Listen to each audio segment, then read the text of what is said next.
Good afternoon, everyone. I am Yasuhiro Ogura, Project Professor of Graduate School of Public Policy, the University of Tokyo. Now, I would like to formally offer a warm welcome to all of you who are joining the Juan Carlos Salazar, Secretary General of the ICAO Special Seminar, jointly hosted by Graduate School of Public Policy, the University of Tokyo, and Ministry of Land, Infrastructure, Transport, and Tourism. Today's event program can be found on the poster you receive at the reception. Now, Professor Daiji Kawaguchi, Dean of the Graduate School of Public Policy, the University of Tokyo, will give the opening remarks for the seminar.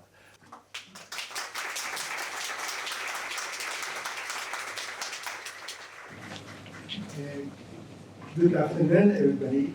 I'm Daiji Kawaguchi, the Dean of the GRASP, the Graduate School of Public Policy at the University of Tokyo. I'd like to thank everyone for joining the special seminar on the future of sustainable international civil aviation, bearing the name of ICAO Secretary General, Mr. Juan Carlos Salazar. First of all, Secretary General Mr. Salazar, welcome to Japan and welcome to Tokyo. We are delighted to invite you as a keynote speaker and a panelist today. I'd like to extend my sincere appreciation to Mr. Salazar for taking time out of his very busy official schedule in Japan to join this seminar. I'd also like to express my deepest gratitude for the four panelists. As moderator, Mr. Toshiyuki Onuma, Senior Deputy Director General, Civil Aviation Bureau, Ministry of Land, Infrastructure, Transportation, and Tourism. Ms. Nahio Wahadajani, Executive Vice President, Alliances and International Affairs of Nippon Airways. Mr. Rob Henderson, Communication Director, Boeing Japan, and Ms. Miri Izuka, Senior Air Talks Officer, International Air Transportation Division, Civil Aviation Bureau, Ministry of Land, Infrastructure, Transportation, and Tourism. And Miri is our proud graduate of the Graduate School of Public Policy of our school. 20 years have been passed since GRASP was founded in 2004 as a graduate school offering a Master of Public Policy degree. GRASP aims to train professionals in the formulation, implementation, and evaluation of public policy, and to prepare them for careers in the public service. Every day, we strive to achieve better public policy by nurturing internationally active leaders and promoting academic research of international standards that provide solutions to real-world challenges. In addition, we have enhanced our organization by establishing a new doctoral program as well as a new research building. Internationality is one of GRASP's strengths. Currently, about half of our cohort are international students from around 30 countries. This is the highest ratio of international students at the University of Tokyo. Another feature of GRASP is that we place emphasis on practical education. Lectures are given by practitioners and we examine specific cases involving important domestic and international policy topics. A prime example is the education and research activity in the aviation field conducted at the International Transport Policy Research Unit, ITPU, which was established in October 2005. This is the oldest unit at our graduate school. Currently, as the Transport and Tourism Policy Research Unit, TTPU, to complement its courses on international transport policy, it organizes lectures and site visits to Haneda and Narita airports with invited speakers, including Civil Aviation Bureau Senior Deputy Director General, Mr. Onuma, Japan Airlines, All Nippon Airways, and the Narita International Airport Corporation. Much effort is being made to bridge the gap between policy planning and business execution practices and cutting-edge education and research. As part of these activities, we are pleased to invite Secretary General Mr. Salazar to hold this seminar today. We believe this seminar will make a significant contribution to the development of the next generation of public policy makers by deepening students' understanding and the diverse issues and policy surrounding international civil aviation. We also believe that this seminar will be a valuable opportunity for us to grasp the latest trends in international civil aviation and to think together about the strengths, strategies we should pursue and the future prospect for the industry. This year marks the 80th anniversary since ICAO was established in 1944. ICAO has played a pivotal role in promoting the development of international civil aviation, fostering international cooperation, and establishing international rules. In recent years, international civil aviation has been required to address global challenges such as strengthening resilience against infectious diseases and achieving carbon neutrality, as well as adapting emerging technologies. This seminar will feature a keynote speech by Secretary General Mr. Salazar, 80 years of ICAO and the future of international civil aviation. This will be followed by a panel discussion on the theme toward sustainable aviation for the future generation.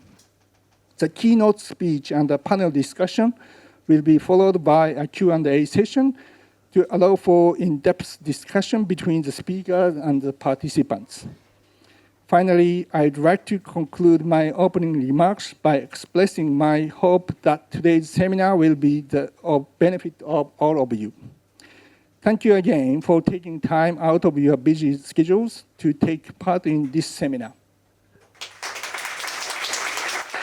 Next, our keynote speaker is Mr. Juan Carlos Salazar, Secretary General of the ICAO. The theme for the keynote speech is 80 years of ICAO and the future of international civil aviation.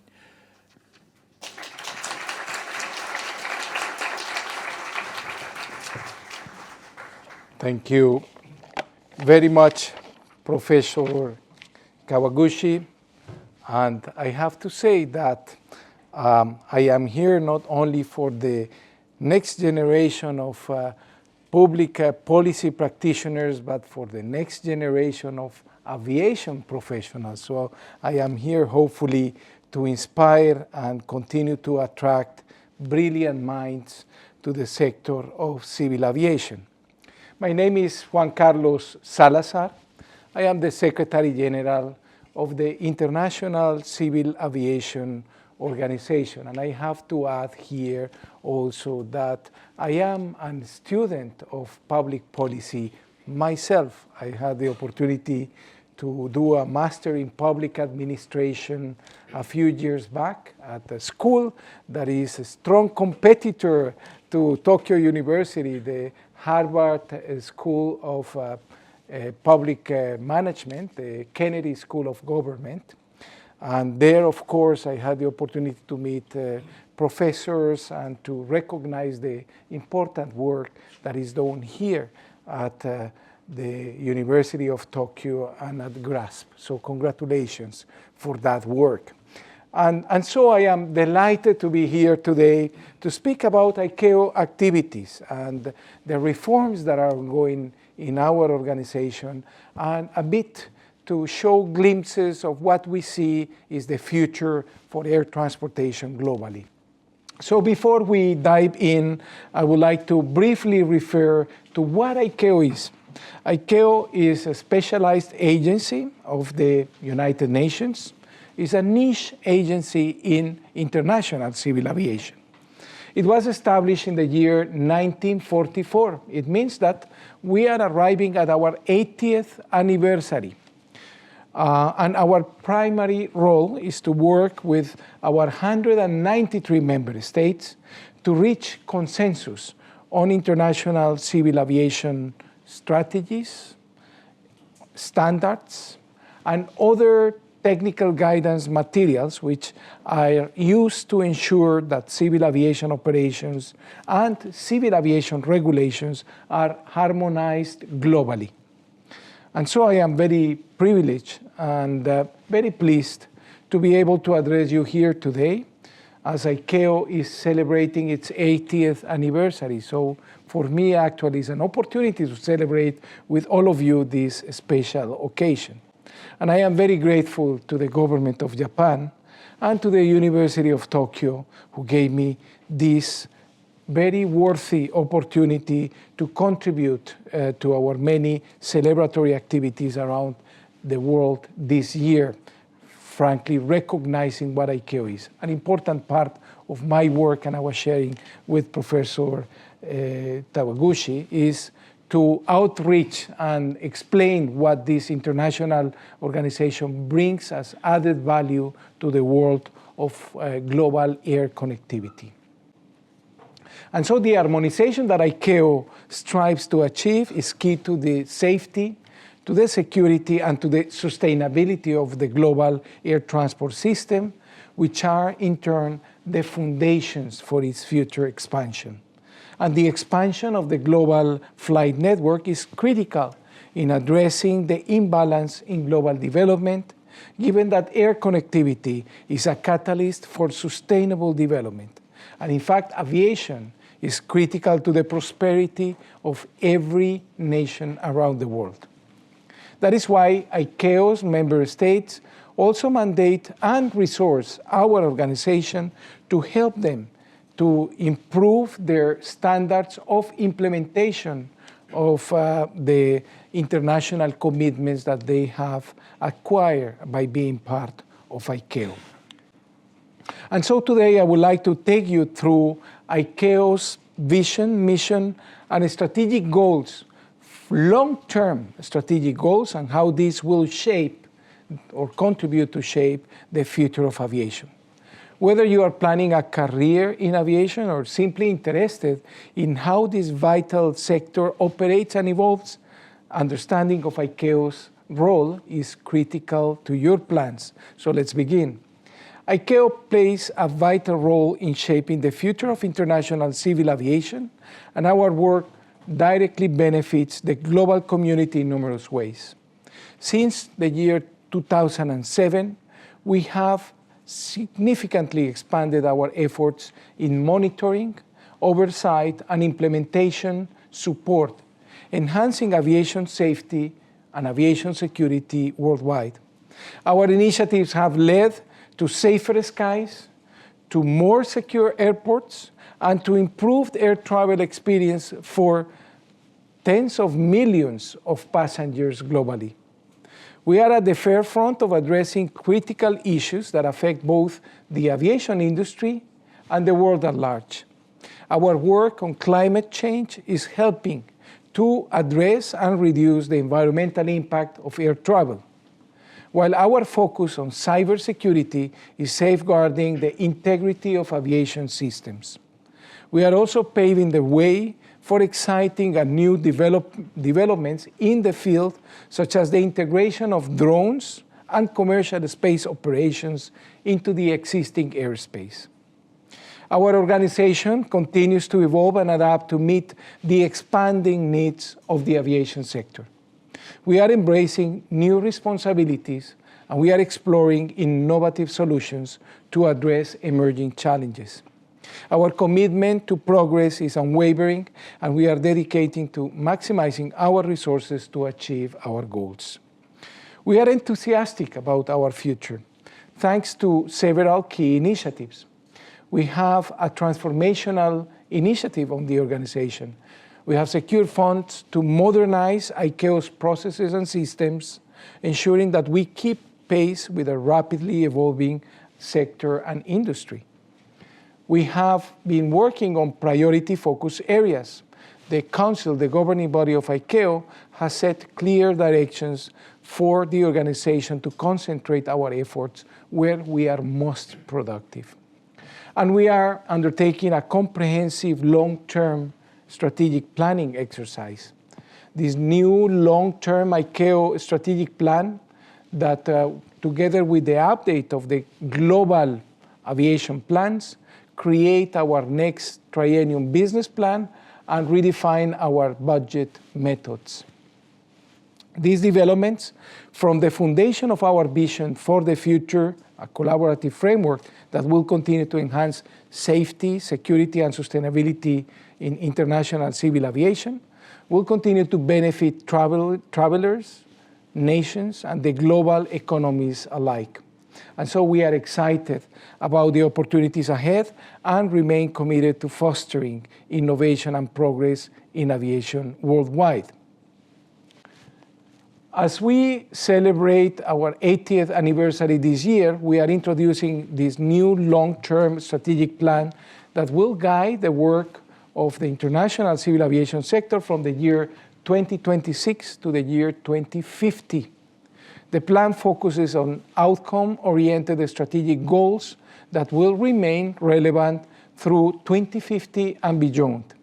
This long-term perspective is crucial in an industry that requires significant lead time for technological developments and infrastructure changes. To understand why such long-term planning is necessary, let's look at the projected growth in air transport. Despite the unprecedented challenges posed by the COVID-19 pandemic, we have seen a robust recovery.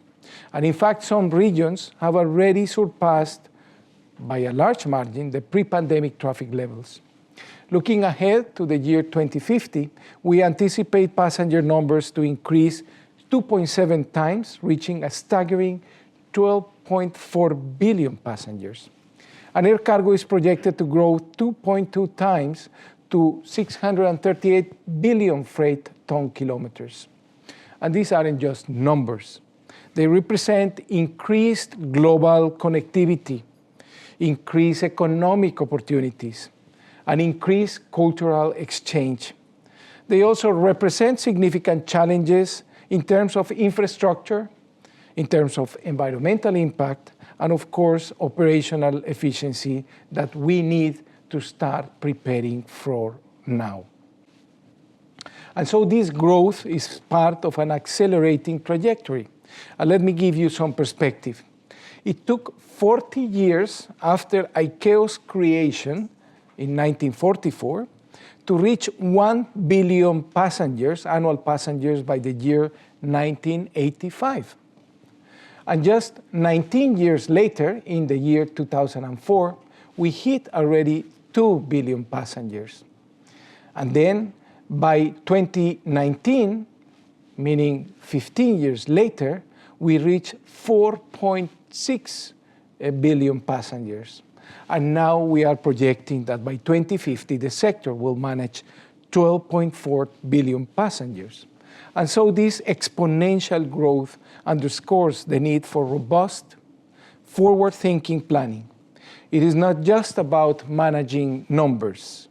It is about ensuring that this growth is sustainable, is safe, and is beneficial to all nations around the world. And with this future in mind, let me share ICAO's new vision: a safe, secure, and sustainable international civil aviation system that connects the world for the benefits of all nations and people. And this vision is underpinned and supported by 3 aspirational goals: zero fatalities in international aviation from accidents or acts of unlawful interference, net zero carbon emissions by 2050 for international aviation operations, and aviation serving as an integral part of a thriving, connected, accessible, inclusive, and affordable transport system where no country is left behind. These goals are very ambitious, but they need to be. The aviation industry has always been at the forefront of technological innovation, and these goals will drive us to new heights of safety, sustainability, and accessibility. Now let's turn our attention to ICAO's mission, which is fundamental to achieving our vision. Our mission is to lead international civil aviation as a key driver of social and economic development, as well as environmental sustainability. And we fulfill this mission through several key activities, like advancing international air law, like developing policies and standards for global aviation, like conducting monitoring and auditing activities in our member states, and lastly, by supporting the member states in building their aviation capabilities. And so it is important to understand that ICAO doesn't implement standards directly. We set the framework, we develop the standards, and provide guidance. But it's the member states' responsibility to implement these standards and bring them into life, exactly as, for example, the government of Japan is doing. This collaborative effort between ICAO and ICAO member states is what the industry and the public depend on. They rely on us to deliver a safe, secure, and sustainable aviation system. And so if you decide to pursue a career as an aviation professional, and I hope that you will do, you will play a critical role in this ecosystem. Whether you work for an airline, for an airport, for a regulatory body, or in any other capacity in the aviation sector, you will be part of this global effort to maintain and to improve our aviation system. And that very passion is what attracted me to work in this sector myself. And now let's examine ICAO's new strategic goal, which form the backbone of our long-term strategy. These goals are designed to address both current but also future challenges, ensuring that international civil aviation continues to evolve and thrive in the decades to come. These goals are structured in two distinctive groups. The first group of three goals describe the aviation system outcomes from the public perspective. They represent what we aim to achieve for the end users of our global aviation system. The second group of three goals describe how ICAO will facilitate and lead international alignment. These are the means by which we ensure progress towards the outcomes stated in the first three goals. And so each goal statement is defined by a metric or a series of metrics. For instance, we might use fatality rates per million flights from all causes to measure safety, or global CO2 emissions per revenue kilometer or ton flown to gauge environmental sustainability. And so safety and security remain our fundamental priorities and the focus of our sector. We aim to ensure continuous protection from all safety risks and security threats, with the ultimate goal of zero fatalities from aviation accidents or incidents of unlawful interference. This goal encompasses everything from aircraft design and maintenance to pilot training, air traffic control, airport security, and cybersecurity. As future aviation professionals, maintaining and improving safety and security will be a core part of your responsibilities, regardless of your specific role in this sector. Our strategic goal of environmentally sustainable aviation growth is both multifaceted and ambitious. We are aiming for net zero carbon emissions by the year 2050, but we are also recognizing that air transportation capacity must grow to meet increasing global demand. We are also addressing the challenge of aircraft noise many operating restrictions at airports stem from noise complaints, impacting our access to critical low-altitude airspace. And I would say Tokyo Airport is a good example of that critical aspect. This comprehensive approach aligns with international environmental provisions, addressing emissions, capacity growth, and noise reduction simultaneously. It is a challenging objective, but essential for our sector future and environmental responsibility. And I want to mention here that ICAO is even venturing into a new initiative for the financing of the decarbonization of aviation, called the FinVest Hub, to facilitate financing for clear energy such as sustainable aviation fuels, which is a key example of a new financial coordination and partnership effort that ICAO is uniquely suited to lead. Our goal of mobility encompasses three crucial aspects: reliability, accessibility, and seamlessness. Reliable means that you can count on the systems to get people and goods to their destinations in a timely manner, even accounting for high demand and disruptions caused by weather, natural disasters, or political disturbances. Well, we had challenging weather this week that disturbed profoundly the operations in airports here in Tokyo. Accessibility refers to efficient and predictable access to travel services, ensuring that the public can access air travel in accordance with ICAO standards and industry best practices. It also means accommodating different levels of operational maturity within the airport and aerospace networks, allowing less populated rural and remote airports to connect to larger hubs. And seamlessness involves creating a stress-free journey through the air transportation system that includes immigration, customs, and security screenings at airports. So if you see the way we are expressing these three basic strategic objectives, we are conveying what is the added value of ICAO and aviation regulators globally: safety, security, environmentally sustainable, and accessibility and seamless air transportation.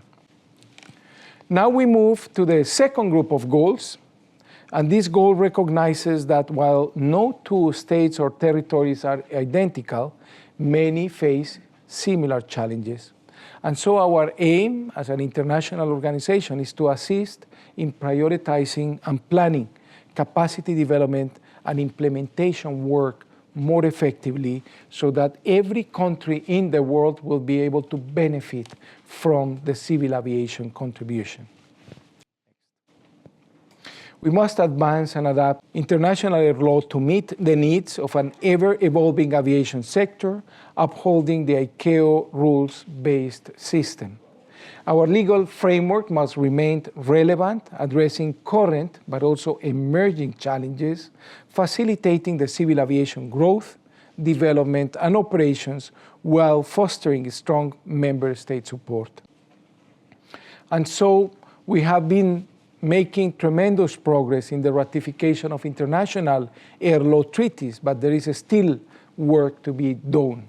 And as public policy practitioners here, my invitation as Secretary General of ICAO is to familiarize yourself with the body of international air law that constitute the core of the legal tenets of the civil aviation system, and to work with your governments or your future institutions to promote the adoption of these important instruments. For example, what many states have ratified the Montreal Convention of 1999 on air carrier liability, fewer states have ratified the vitally important Beijing Aviation Security Instruments. So we are also working on expanding the size and diversity of the Council of ICAO and the Air Navigation Commission, which is the basic governing system of our organization. This goal reflects the fact that international civil aviation's value can be measured for each member state in terms of increased prosperity and well-being. And so we must collectively create a way to measure this impact. At the same time, we recognize the need to balance the work to deliver all 6 strategic goals within the capacity of each member state. This ensures that we are focusing on economic growth while considering each state's resources and capabilities to implement and to maintain the necessary aviation standards. And to support these goals, we have identified also what we have nominated as 4 high-priority enablers. The first one is the ICAO continuous organizational improvement. The second one is our work on innovation and to foster and promote innovation in the sector of international aviation. The third important component is gender equality program and the program to attract the new generation of aviation professionals, which I am advocating today. And the fourth important high priority enabler is the partnerships, the resource mobilization, and the financial sustainability of our system. So ICAO is undergoing a transformational process to already modernize and change positively the way our organization operates and equip this organization for the future challenges.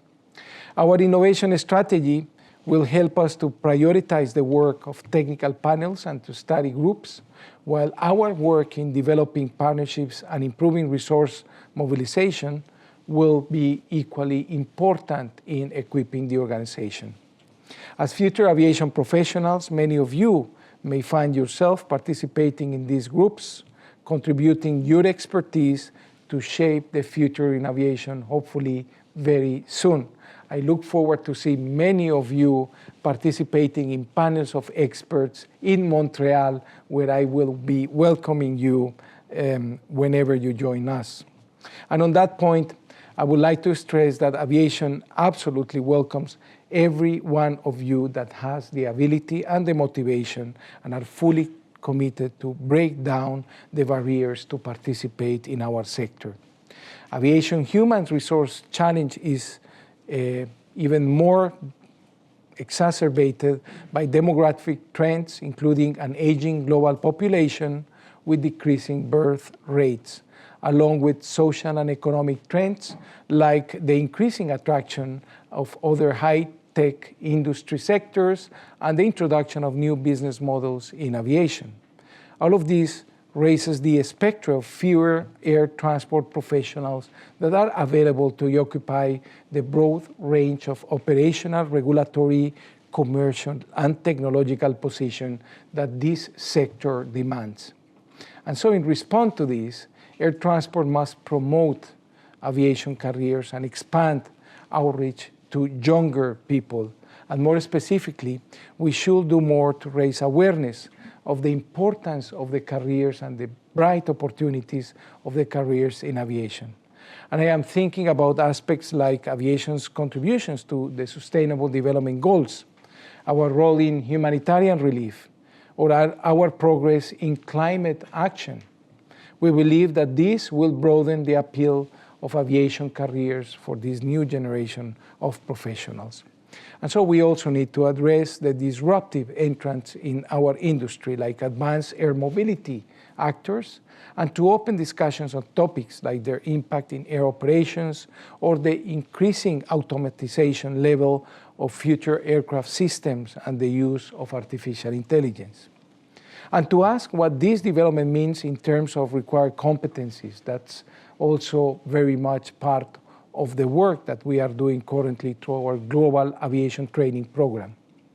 In the longer term, this new aviation ecosystem is planned to be autonomous. However, it is still expected to require a massive amount of aviation professionals, considering the scale of the industry that expects this ecosystem to grow in the levels that I mentioned at the beginning of the presentation.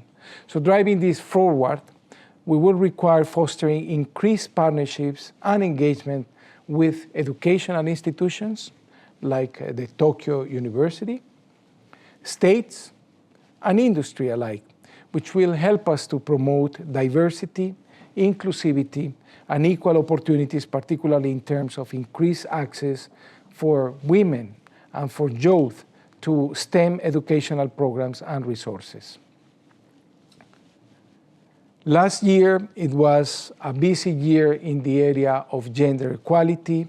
We had the Global Aviation Gender Summit and the adoption of a call for action, which we have diligently been implemented and promoting since last year. And so I would like to invite here, especially the industry representatives, to join our call for action and to think in which ways you can continue to contribute. I have been listening this week to various initiatives in the government and also in the industry in Japan in order to promote gender balance and gender equality. Indeed, 2024 is an exciting year for our outreach and advocacy in this particular area. And we expect to even establish a Global Ambassadors Program this year, offering female participants also more training opportunity in ICAO programs and partnering with other organizations, including industry organizations, in promoting gender equality in our sector. And so in conclusion, the future of aviation is bright, but it requires a collective effort and commitment. And ICAO is fully conscious of the fact that as we move forward with our new long-term strategic plan, our work will impact not only the industry, but the global community as a whole. Those of you who will be inspired to join as young aviation professionals have an exciting journey ahead. And you will be at the forefront of implementing new technologies, improved safety and security, enhance environmental sustainability, and making air travel more accessible and seamless for all. I thank you for your attention today, and I hope this overview of ICAO activities, our ongoing reforms, and our vision for the future has given you a deeper understanding of the crucial role that international cooperation plays in shaping the aviation sector. Thank you.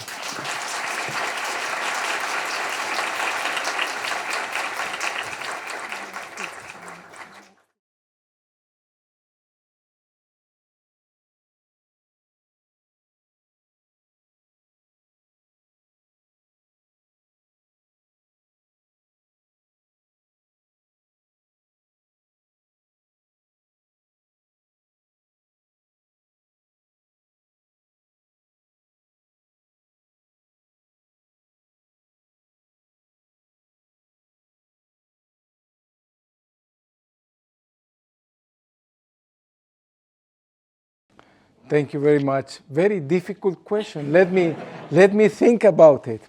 Well, first of all, at the heart of the role that ICAO can play is to bring together states. Basically, our constituency is member states with very different point of view, national interest, and priorities. And something magical happens every time there is one of these international conferences of diplomatic conferences. The problems start to, or the different approaches start to mature and emerge in very critical points, and invariably, in every opportunity that I have had since the moment I was a student to today as Secretary General, I have had the privilege to participate in these international conferences. There is a landing point. There is a compromise solution that happens and demonstrate that the understanding and the flexibility of the member states is essential if we want to advance the common goals. And so that is the way we work as secretariat, which is the public servants of the organization, our role is not to take sides with any of the perspectives that many times, very frequently, are in direct opposition. But at the end of the day, we support the member states in these discussions and help the member states to find these meeting points and these compromise solutions. And so this organization has a proud history of delivering exactly that. Now, as Secretary General, you ask a very difficult question. And I have to say that for good reasons, member states and representative of member states, they have their national countries, or as we call the capitals, instructions. And there are in different levels or different styles, people is more forceful or less forceful in representing those interests. But I am very conscious of my role as Secretary General. I am an international civil servant, and my commitment is to ICAO and to the 193 member states, not to any of the specific member states. So in that regard, part of an important part of my mandate and, let's say, my commitment is to not to give away to any member state influence. And I have to say, in all honesty, that in the past 3 years, I recognize that states can be very forceful in representing their interests or their concerns, but they have invariably been very respectful of the final decision that I have to take as Secretary General. So in that regard, probably I'm privileged, probably I'm very naive, and that helps me, but the fact is that I have never faced any situation that I regret. Thank you.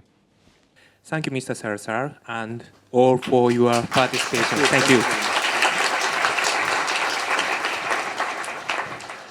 I'd like to introduce the reason why today I asked to organize this program. Yes, I explained what is the challenge and what is the issue in the international air transport. But I think it is better for you to have the real direct dialogue directly with the real key person next to me. And that will be a very precious opportunity for you to understand what is the real issues.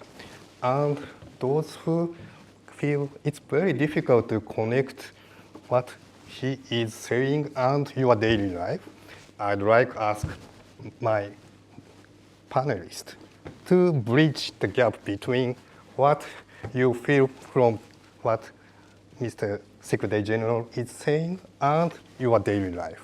From that viewpoint, I'm asking cooperation from Nahiro-san from All Nippon Airways. She is the pioneer in every sense.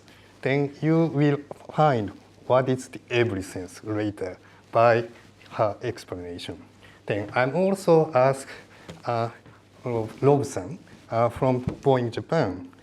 Of course, I'm asking him to join as the role of a bridge, but his Japanese is much better than me. So, but for today's purpose, I'm asking him to provide the view from the manufacturer. Generally speaking, for most of you, manufacture is something apart from Japan, but it's not the reality. Boeing is, of course, American companies, but they have a very strong relationship with Japanese. So in which extent and what's the challenge Japanese manufacturer field have? Maybe he could provide his view. Then lastly is Gasan. She is my team member, and she is your senior. She graduated from this school. So she will be a best person to bridge what we are discussing and what you are facing in daily life as the representative of next generation. So if you do not mind, I'd like to start today's discussion by asking the question to first Nahiro-san.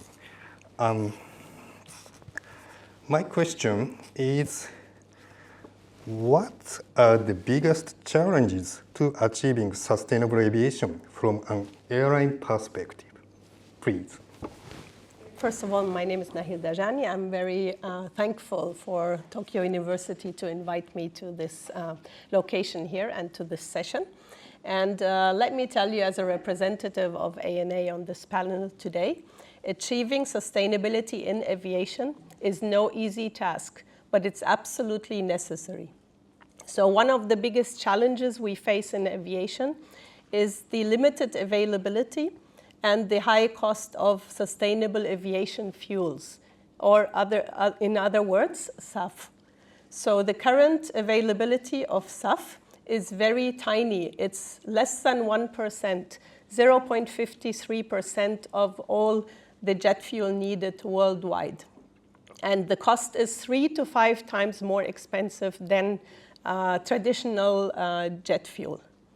So this is a big obstacle for airlines like ours that would like to reduce our carbon footprint. And despite these big challenges, the aviation industry is still playing a significant role in the global economy, supporting millions of jobs and contributing to a significant part of the global GDP. So at ANA, we have recognized at an early stage that we have to set ambitious goals for sustainability. We were the first Japanese airline to use sustainable aviation fuel for flights out of Japan back in 2020. This was a first step, an early commitment to our sustainability efforts. Further on, we have decided to commit to 10% of substituting our jet fuel needed in 2030 by sustainable aviation fuel. This is very important to achieve our ultimate goal of net zero emissions by 2050. Further on, our SAF Flight Initiative program that partners with other industries supports and promotes the use of SAF in logistics as well as in corporate travel. So this provides a win-win for the environment and for businesses as well. In addition to our SAF initiatives, we are also exploring new technologies such as direct air capture and other technologies to reduce the use of fuel on the ground as well, and to improve our operational sustainability. And further on, to continue innovating and achieving our set targets for sustainability, we need workforce. And we come here to the next challenge. Our next challenge is to hire, develop, and retain the skilled personnel that will help us to prepare for this new future. The pandemic, unfortunately, has exposed the vulnerability of our industry. And airlines had to take very difficult decisions to lay off hundreds of thousands of employees during the pandemic. So there is an estimate of about all the jobs that were lost during the pandemic in all aviation sectors, and the figure is about 2.3 million, or 21% compared to the pre-pandemic. However, at ANA, we have made a different decision. We decided to stand by our employees, and we have continued full employment throughout the pandemic. This is not only to fulfill our role as a public transport during the pandemic, but also to support social and economic development through these difficult times. However, despite the uncertainty, despite this effort, the uncertainty of our future has led many people, many talented employees of ANA to leave our industry. So this leaves us with a challenge how to fill their shoes.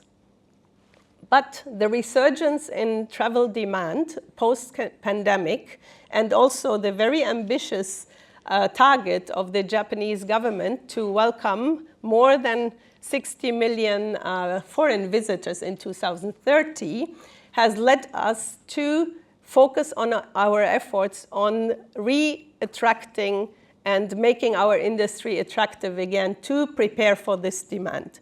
At the same time, we want to stay at the forefront of our sustainability efforts. Thank you. Thank you very much. So sustainability is already mentioned by Mr. Secretary General as one of the top priorities to be discussed in ICAO. And it is exactly reflect on the concern from the airline's perspective. And what she is explaining is quite easy to understand what's the problem from the Japanese context. Thank you very much. Then next, Rob-san. My question is from the manufacturer's viewpoint, how do you approach the decarbonization issues through latest technology and innovations, please? Thank you very much for the question, Onuma-san, and thank you very much for today's invitation. It's an absolute honor to sit amongst these esteemed panelists and yourself. Thank you very much, everyone, for making time to join us today. I'd like to begin by saying that Boeing has actually invested around $55 billion in the last 10 years to improve the sustainable product life cycle of our airplanes. And that goes from when we make the airplanes right through to as they're operated and as they are retired. There's a lot of innovative technologies that have been created through those $55 billion investment. In our production system, for example, digitalization, using the digital thread to help our production system be more efficient, composite materials, of which Japan is an enormous part of Boeing's products. Basically, most of our composite materials comes from Toray, which is a Japanese company. And the 787 is 50% by weight made of composite material. In fact, everything you can see of the 787 bar its engines is made of Toray carbon composite. So that's how important that is to us. In Japan, it's an incredibly important material when it comes to getting weight out of the aircraft, making them more sustainable. And if I can carry on a little bit more, we've invested a lot of money and time with the engine companies in high bypass ratio engines and in also making other aerodynamic improvements to our aircraft, which all comes to say that each generation of Boeing aircraft is generally or should be 20 to 30% more efficient, fuel efficient, which directly correlates to the amount of emissions produced than the aircraft that it replaces. And aircraft replacement is the first of 5 pillars that Boeing has. We have a 5-pillared approach to decarbonizing aviation, and replacement of the fleet is the first pillar. The second pillar is more efficient operations. So working with good people like yourselves at JCAB, last year we did a special demonstration of how we can improve air traffic management between countries in order to make savings. And we reckon we could make about 10% saving that way. And then probably the biggest saving that can be made is using next generation fuels. Just as Nahil was mentioning, sustainable aviation fuel, that will make a huge dent in our carbon footprint. And then the fourth pillar is new technology, and the fifth pillar is things like carbon offsets, different market measures such as CORSIA, for example. If you allow me in the time remaining to me, I'll just focus on new technology, and mainly because that's really important to us here in Japan. Just in this April, we opened the brand new Research and Technology Center in Nagoya. We set up the organization a few years ago, but we actually opened the building in central Nagoya, just in front of the station in April. We have about 30 engineers who are based there, and I'll talk about talent later on today. But these engineers are focused solely on sustainable technologies, be that sustainable aviation fuels, working on compatibility with airplanes so that our aircraft can operate on 100% of sustainable aviation fuels by 2030?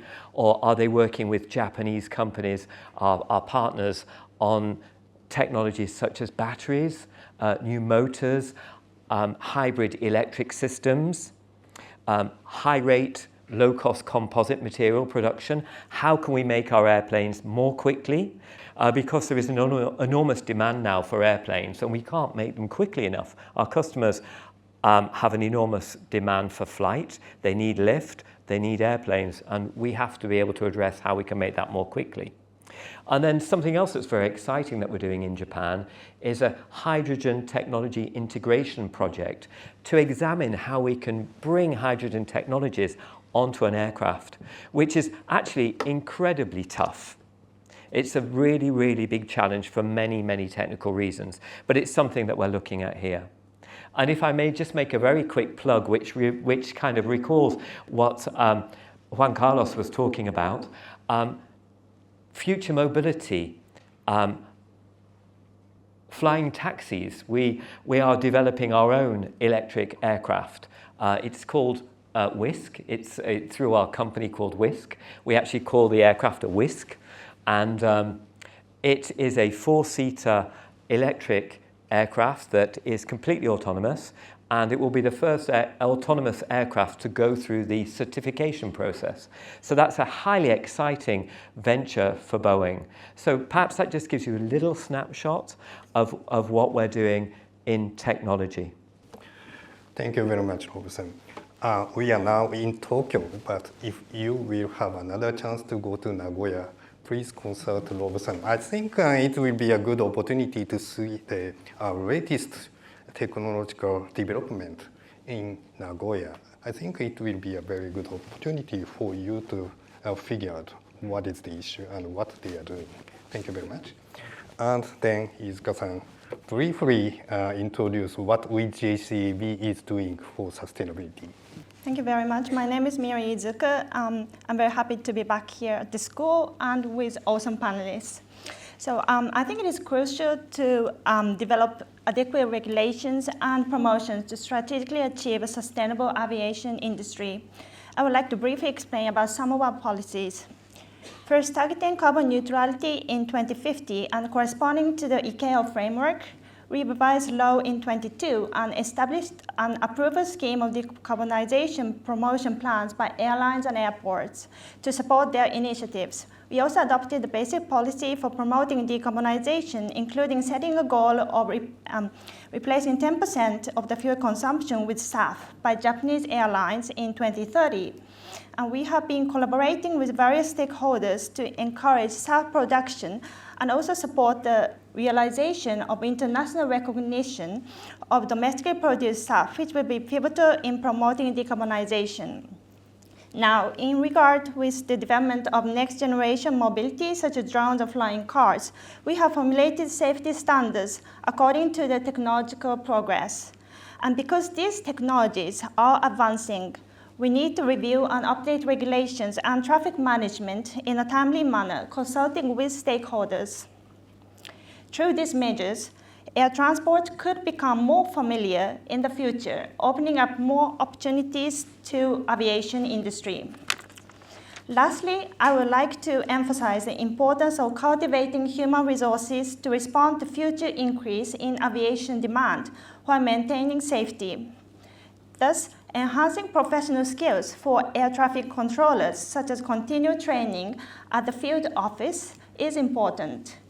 We are also considering utilization of resources and enhancement of efficiencies in training and work of aviation personnel. I look forward to taking a part to achieving sustainability together. Thank you. So, Mr. Secretary General, do you have any comment about the panelists' comment?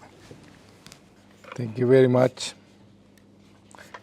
Thank you very much. And I have to say that I'm very impressed by the work that is taking place here in Japan.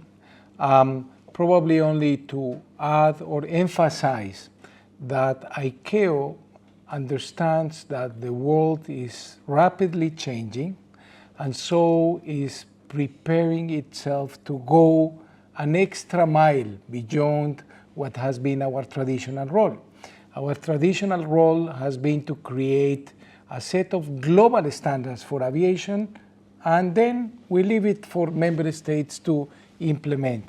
But now our role goes beyond to create the capacity in a number of states that lack that capacity for whatever reason, especially developing countries and states with special needs. Because we expect the growth of civil aviation and the use of these new technologies to be more rapidly developing in those states. And so we have undertaken a number of initiatives in order to get more involved, closer to the needs of the member states, and working closer with other stakeholders like industry stakeholders, partnering with them in the work that we do throughout different regions in the world. In the case of Asia Pacific, our regional office is located in Bangkok. However, we are extending different initiatives in this region, which is the fastest developing, growing region in the world, and is very vast. So there are plenty of challenges, which we believe are plenty of opportunities for ICAO to work with other partners in developing civil aviation and bringing the benefits of civil aviation to every state in this region. Thank you. Thank you very much. Maybe you can now understand how we could think about Japanese problem in a much more globalized context. He explained not only the Japanese viewpoint, but also the Asian viewpoint. And if you are much more interested in about this kind of ICAO's activity in the Bangkok regional office, just tell me. We'll further provide you the detailed information about that. So, since we are behind of the schedule, we'd like to go to the next very important items we'd like to discuss, namely next generation. Mr. Secretary General stressed the importance to attract next generation, and that is main reason he is pleased to join us today to give his insight to you, next generation. Fortunately, not only next generation, another generation I could find here, but I today want to much more focusing on you, next generation. So from that viewpoint, I'm asked my panelists to provide what's the challenge and what's the initiative you are taking. Not only your institutional viewpoint, but also your personal viewpoint are very appreciated. Please, Nahiro-san, please. Thank you very much. This is my favorite topic. So I'm very happy to provide a little bit more related to the challenge to secure the right talent that will help us to propel to a sustainable future. So at ANA, we prioritize focusing on the private and career goals of each of our employees. We think it is essential that every employee feels safe, secure, comfortable in the way he or she is, and feel that the career is open and there is a lot of fulfillment in the work done. And for that, we offer a lot of opportunities. So one of the examples is we offer employees to take sabbatical leave up to 2 years to pursue their personal interests, such as studying abroad or taking care of family members. Also, we allow employees to work part-time or reduced working hours without mentioning the reason why, and also to engage in side jobs that they can acquire new skills that they can bring back to the ANA group. And from my personal perspective, I can say ANA is always giving new and very exciting opportunities. So I myself got an enormous opportunity back in 2017 to move from Germany to Japan to study an executive MBA at the Hitotsubashi University here in Tokyo. And at the same time, occupy a very exciting role in the corporate communications department at our headquarters in Tokyo. And this was very, very challenging. So I, at first, did not think I can manage, but I had to combine working and studying at the same time. However, going through this challenge gave my career a complete boost, and for that, I'm here with you today. So this is something that I really, really appreciate. Additionally, now we are having a program for employees who have left ANA. They can rejoin the company, bringing back all the new knowledge and skills that they have acquired outside of ANA to apply them in the company. And in order to boost our diversity and inclusion goals, we have set a target of increasing executive positions and management positions by female up to or more than 30% within this decade. We are already at over 20%, so the progress is quite promising. In addition, we are focusing on increasing the female rate in our pilot group. At the moment, it's at 1.8% in the entire ANA group, but we are actively now promoting by letting female pilots join job fairs, and also we're promoting the hiring from various academic backgrounds in order to increase the diversity in our workforce. For the cabin crew, we are now resuming our hiring abroad in overseas stations in order to meet the needs of our diverse customers. We don't only have Japanese customers, but we have customers from around the world, and it's very important that we focus on that. Also, our cabin crew can work less days. They can have time for themselves to either learn new things or take care of family or even engage in second jobs. I'm particularly proud of my diverse team. So I have a small team of 12 people. They're including 4 non-Japanese people, and we have a quite balanced ratio of male and female. And diversity and flexibility are the core of our working culture. Our team members benefit from this kind of flexibility. They can work flexibly. They have flexible hours. They can work from home, from outside of Japan. When they go on a business trip, they can even take a day off at any city where they are to broaden their perspective, to learn something new, and also build the team among the team members during that kind of travel. I think this is something that everybody can benefit from, and this really fosters collaboration and teamwork, and allows all our members to thrive in their roles and to achieve their goals. Thank you. Thank you very much. Then, Robson, please. Thank you. Well, if I may go in with my personal comment, first of all, I'd like to say that I've been at Boeing 15 years, but full disclosure, before joining Boeing, I used to work for ANA, and it was a great place to work.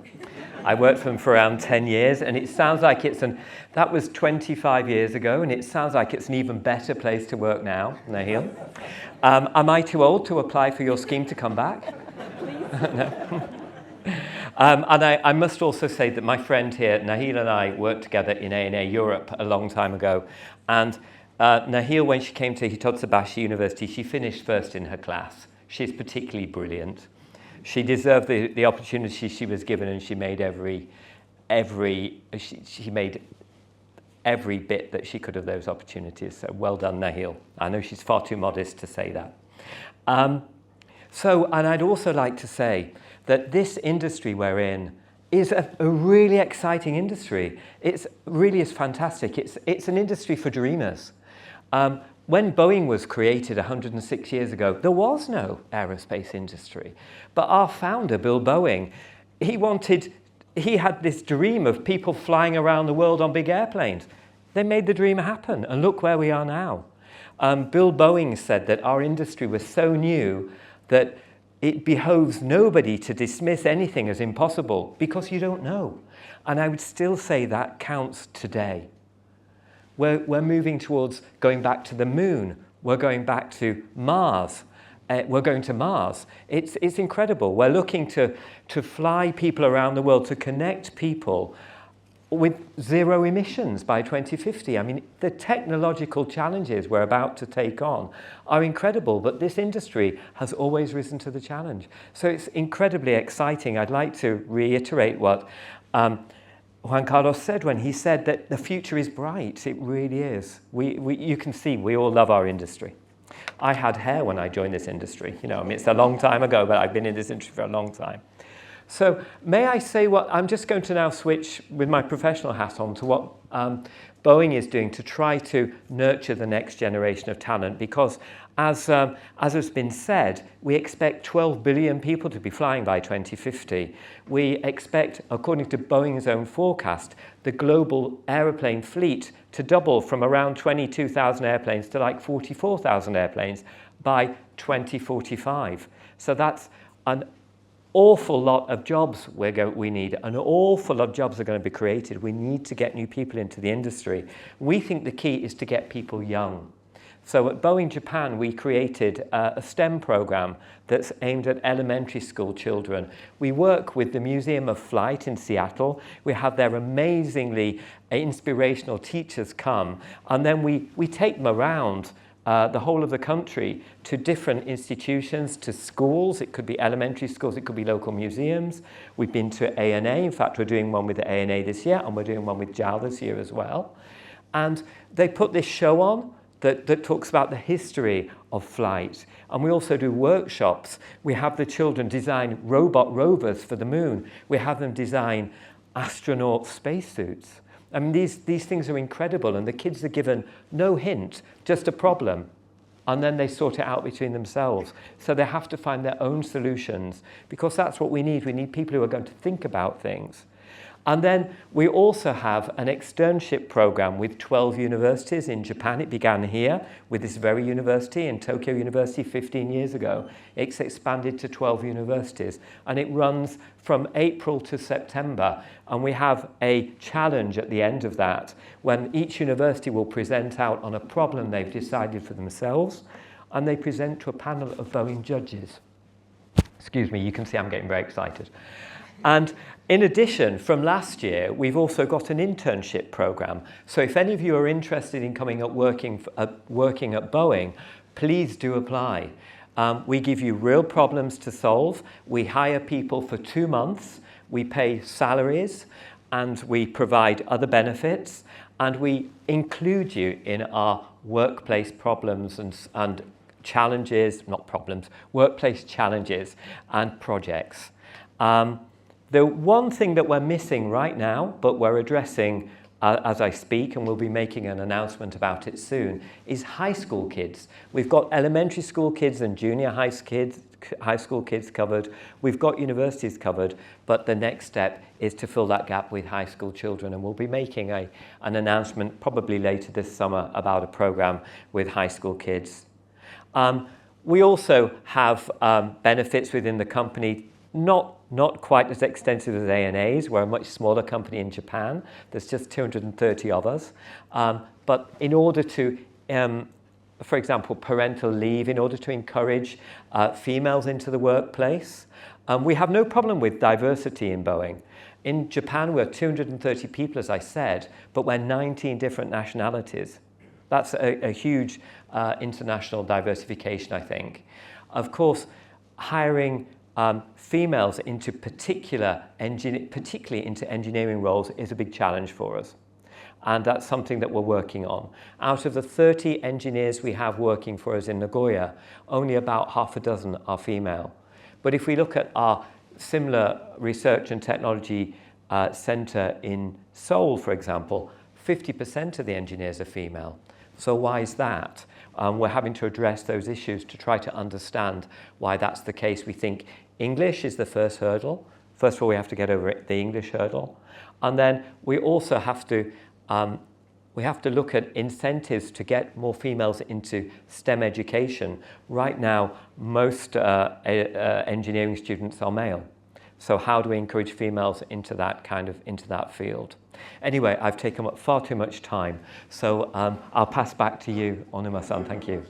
how to encourage female students to go into the engineering field is a very challenging matter, and maybe we need another 2 hours or 3 hours to discuss that. So next session we'll prepare. So Iizuka-san, as a representative of my institute, and you are very precious resource for us to keep in my office as the next generation's basis. So please provide your own view. Thank you. Air transportation facilitates connectivity and trade. It makes our life better. Nevertheless, why won't more people step into aviation industry? To consider solutions, we have established meeting bodies and councils with scholars and stakeholders. We have enhanced the publicity of jobs to educational institutions, and we have expanded the career path for air traffic controllers. Diversity matters. In 2023, here in Japan, only 1.7% of pilots was women, where roughly half of the air traffic controllers appointed recently have been women.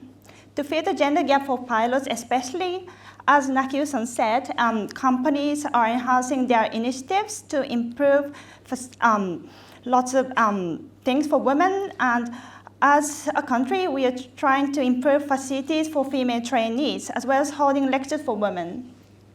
Lastly, at MLIT, I find my job very fascinating, not only because I enjoy considering policies on civil aviation to seek a better future as a graduate of GRASP, but also because I enjoy working in a team of wonderful people with various backgrounds. Regarding our own initiatives, we have held lectures for new staffs in all divisions to give them a big picture of JCOB, and have been reorganizing rooms to update working environment. And as for college students and graduate students, we have programs such as internships, and also for younger generation in MLIT, we offer opportunities to study abroad for 2 years, which was very fascinating for me. To be better prepared for future, I believe that we should increase attractiveness for broader candidates and employees together with the industry. Thank you very much. Our door is always open to you, so please come to us. Yes. Since the remaining time is very limited, but I'd like to ask questions if you want to raise.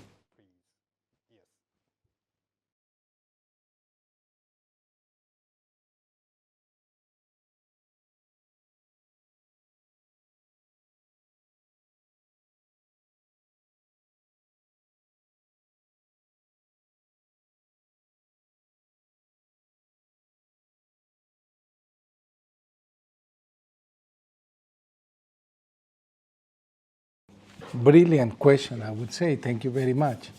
Well, 2 things. First of all, as I have mentioned, ICAO is going beyond their traditional role.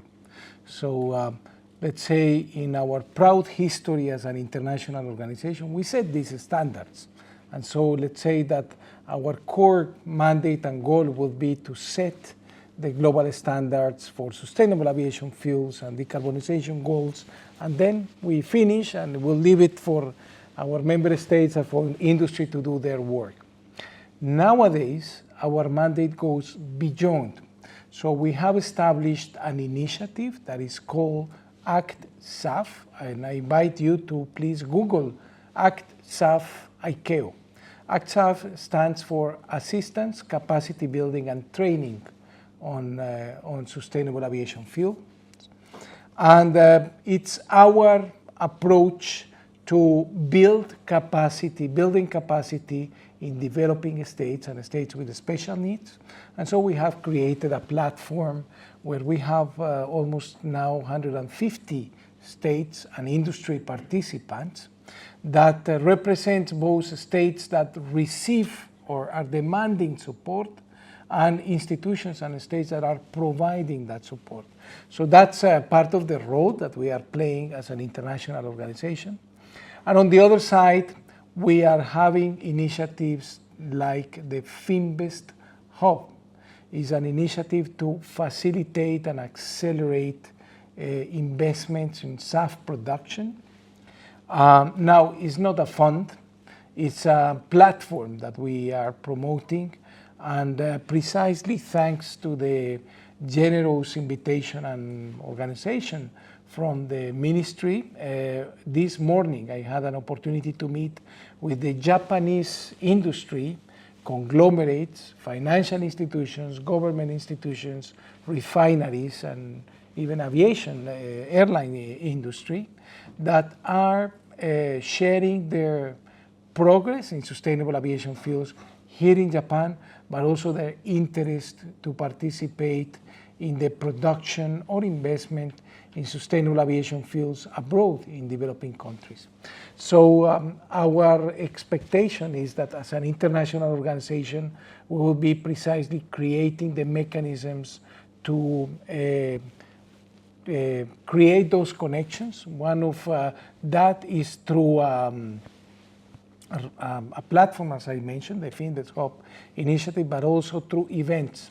And we are promoting various events this year, and early next year we are going to have the Sustainable Aviation Marketplace, which is basically an event where we expect all these actors, from refinery and SAF producers to traditional energy producers and conglomerates and institutional investors, to come to this event and start connecting to each other.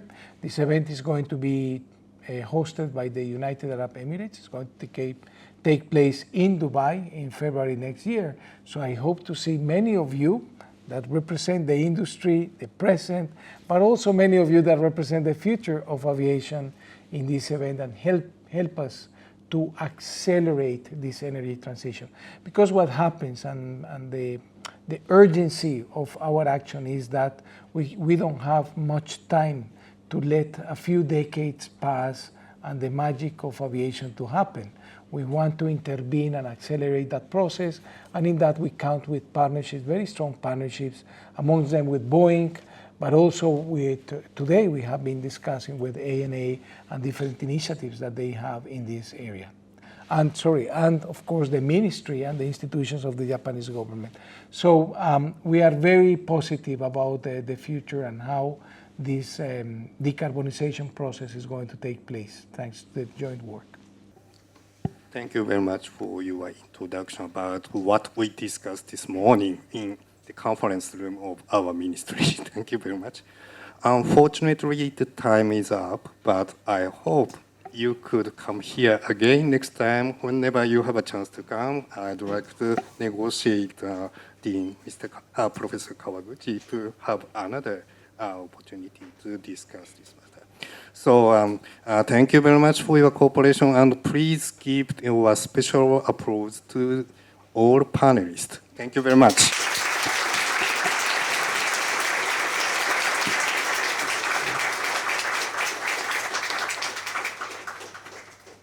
At the conclusion of the seminar, we will have closing remarks from Professor Yasuhiro Shinohara, visiting professor of Graduate School of Public Policy, the University of Tokyo. Well, thank you very much. I suspect some of you might be exhausted after intensive listening of discussion in English, but allow me to make very short closing remarks. First of all, well, I'd like to express my sincere appreciation to Carlos-san, coming all the way from Montreal to this brutally hot Tokyo. And your informative presentations and valuable comments at panel discussion have enlightened us, inspired us. Thank you very much. And my appreciation also goes to panelists, Nahiro-san from ANA, and Rob-san from Boeing, and Izuka-san from Emirates. And special thanks to moderator Onuma-san, also my colleague visiting professor at Tokyo University. Well, throughout today's discussions, it has been pointed out that air transport has full of opportunities for growth, but at the same time, we are facing various challenges to address. And as an employee of Japan Airlines, senior fellow, myself, we are now experiencing the somewhat change of post-COVID air travel demand, probably due to the spread of remote works or inflation or depreciation of yen. But in spite of these difficulties, today's discussion has provided us a lot of precious tips to address these difficulties. So maybe this discussion will contribute to structure, cooperation, and coordination among stakeholders and lead to the sustainable growth of air transport. So thank you very much for joining today's discussion. Thank you.